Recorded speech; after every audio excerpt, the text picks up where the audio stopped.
बिस्मिल्लाहिर्रहमानिर्रहीम, अस्सलाम वालेकुम। आज पीएमडीसी में कुछ जो स्टूडेंट्स हैं उनकी मीटिंग हुई।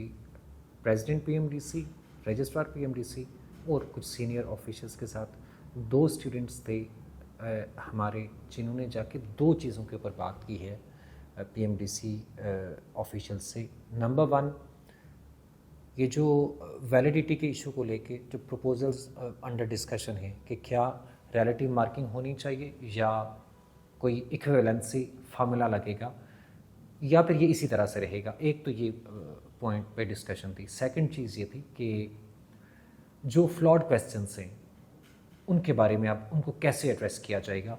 अब ये दो चीज़ें बिल्कुल अलग अलग हैं, तो हमें इनको मिक्स अप नहीं करना, और दोनों बहुत सीरियस इश्यूज़ हैं और बहुत जेन्युइन इश्यूज़ हैं, दोनों को एड्रेस होना चाहिए।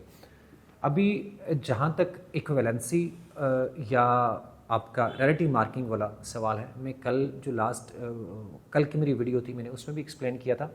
पीएमडीसी को कुछ बहुत ज़्यादा समझ नहीं है वैसे वहाँ, अनफॉर्चुनेटली इस हवाले से रिलेटिव मार्किंग से थोड़ा सा वो कतरा रहे हैं कि इसलिए कि उनको इम्प्लीमेंट करना सही तरह से, उन्हें लगता है कि शायद वो इम्प्लीमेंट सही तरह से ना कर पाए, कॉम्प्लिकेटेड है, थोड़ा सा टेक्निकल है।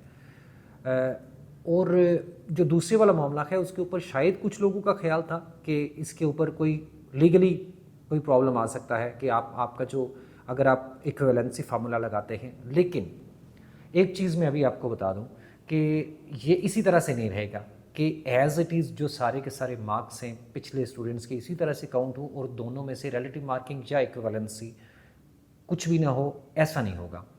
अब ये बात तो तय है कि इनको या तो इक्विवेलेंसी फार्मूला लगाना है या रिलेटिव मार्किंग। अब इसका डिसीजन आ जाएगा अगले 2 दिन के अंदर काउंसिल में। अगले 2 दिन में इस पर डिस्कशन होगी और काउंसिल की जो मीटिंग होगी उसके अंदर इसका फैसला होगा कि दोनों में से किस चीज़ पे जाना है इनको। लेकिन अगर इसके बगैर किया जाए तो ये तो स्ट्रेट अवे अनफेयर है। ये बिल्कुल भी, अगर आप उन रिपीटर्स में से आते हैं, उन रिपीटर्स में हैं जिनको लगता है कि वो 2024 का वैलिड रिजल्ट लेके उनका एडमिशन बनता था और रिलेटिव मार्किंग से या उनका इक्विवेलेंसी फार्मूला से उनकी सीट चली जाएगी, तो ये सीट किसको मिलती है या किसकी चली जाती है, ये एक अलग बहस है। ऑब्वियसली एक कंपेटिटिव एग्जाम है और एक लिमिटेड नंबर ऑफ सीट्स हैं, तो जाहिर सी बात है सबको नहीं मिलेगी, कुछ लोगों को सीट नहीं मिलेगी। लेकिन आपको इस बात के ऊपर आपका रोना धोना बनता नहीं है।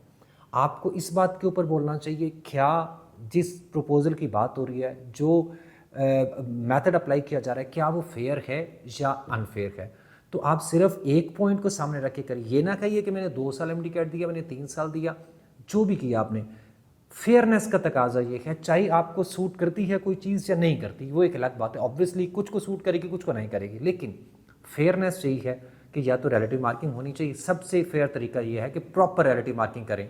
लेकिन अगर नहीं करते हैं, वो सेकंड ऑप्शन पे जाते हैं इक्विवेलेंसी वाले पे, तो वो उस पर जाया जा सकता है। इनका जो मौक़िफ़ था पीएमडीसी में कुछ लोगों का पहले कि ये पीएमडीसी एक्ट की कोई इससे वायलेशन होगी, तो वो भी आज हमने उनको दिखाया बाकायदा से। जो शिक है पीएमडीसी एक्ट की, उसमें सबसे पहली बात, पहले ये लिखा हुआ है, पहला सेंटेंस ये कहता है कि आपने अगर किसी एक प्रोविंस में पीएमडीसी किसी एक प्रोविंस में अगर आपने एमडी कैट दिया है तो सारे पाकिस्तान के सारे प्रोविंसेस के लिए वैलिड है और 3 साल के लिए वैलिड रहेगा।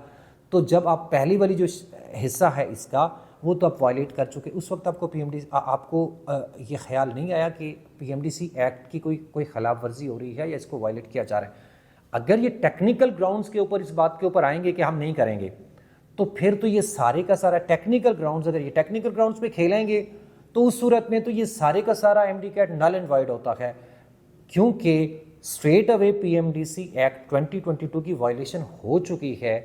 जो उसकी क्लॉज है कि आपका एक प्रोविंस का एमडी कैट सारे पाकिस्तान में वैलिड है, तो वो तो ये वायलेट कर चुके हैं प्रोविंशियल रिस्ट्रिक्शन लगा के, तो इनके पास जवाब नहीं है उसका। तो अब ये एक पॉइंट ये है, या रिलेटिव मार्किंग होगी या आपका इक्विवेलेंसी फार्मूला लगेगा, और ये इसका डिसीजन आएगा अगले 2 दिन में। दूसरी बात ये है कि जो आपके फ्लॉड क्वेश्चंस हैं, इसके ऊपर पीएमडीसी का जो मौक़िफ़ है और जो कंडक्टिंग यूनिवर्सिटीज़, दोनों का बदकिस्मती से ये जो है ना कोई हौसला अफजा नहीं है, और ये मतलब अफसोसनाक सूरत हाल है। पीएमडीसी कहती है हम कंडक्टिंग यूनिवर्सिटीज़ वाले करेंगे, कंडक्टिंग यूनिवर्सिटी सोई हुई है, उनको ख्याल नहीं है।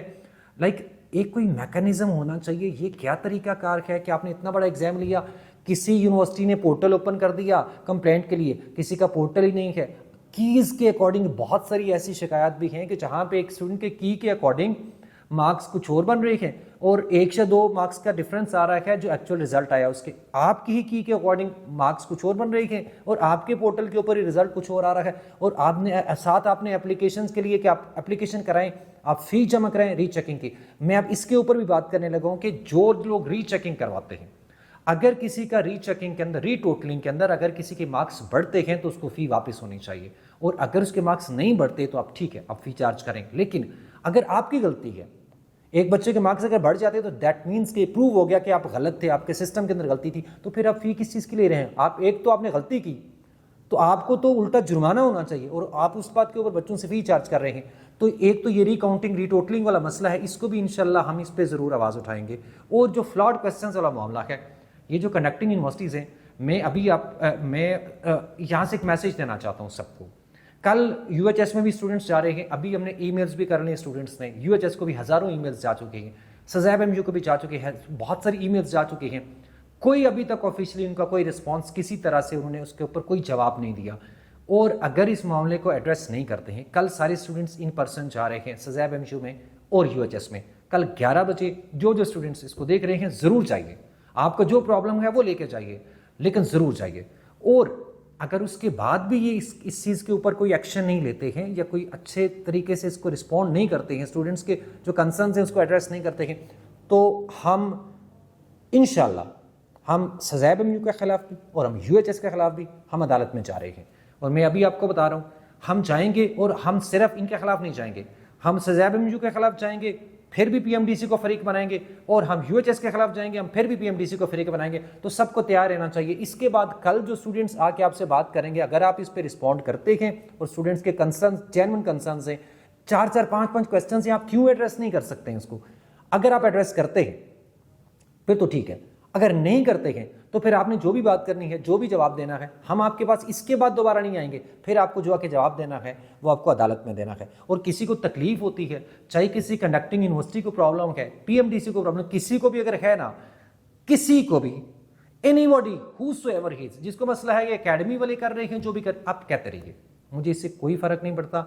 ना इस तरह की बातों की, इस तरह की जो आप अगर कोई पॉलिटिकल कैंपेन चलाने की कोशिश करेंगे, मुझे इसका कोई डर नहीं है, ना मुझे इससे फ़र्क पड़ता है। आपको सिर्फ जवाब ये देना है कि आप अपनी जिम्मेदारी पूरी कर रहे हैं या नहीं कर रहे, जो आपने किया है क्या वो फेयर है या नहीं फेयर, और आपको अदालत में जाकर जवाब देना पड़ेगा।